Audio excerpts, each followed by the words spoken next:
What's up, YouTube? It's Anthony from Meineke, Cinnaminson, and Facebook, because I'm going to put this on Facebook.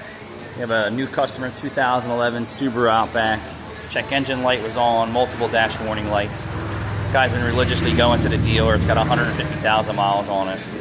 He was there a couple months ago, and he was complaining about the exhaust rattling.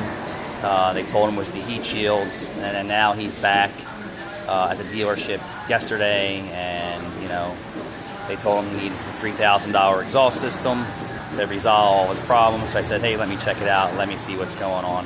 They told him the catalytic converters blew apart and it's all clogged up inside the muffler. So here's what we did. Check it out. So we had a post-catalyst 2-lean engine code, which means that there's an exhaust leak in the exhaust system, meaning it's measuring too much air between the sensors.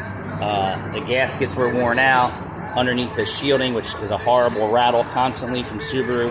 There's 2 flex pipes that crack or rot out and let too much oxygen into the exhaust system. So they were right here on that aspect of it. As far as the catalytic converter being blown apart, that I don't see. So let me get my light and we're going to confirm that.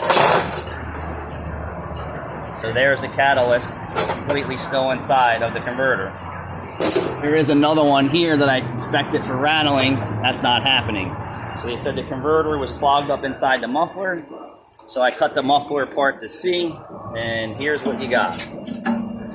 No catalyst inside the muffler. So what happened inside of here is the baffling all rotted out inside the muffler, and that's what was rattling around inside. So when you think your dealership is your friend and they try and knock your dick in the dirt for a huge job, at least give me a call or come check us out. Thanks for watching.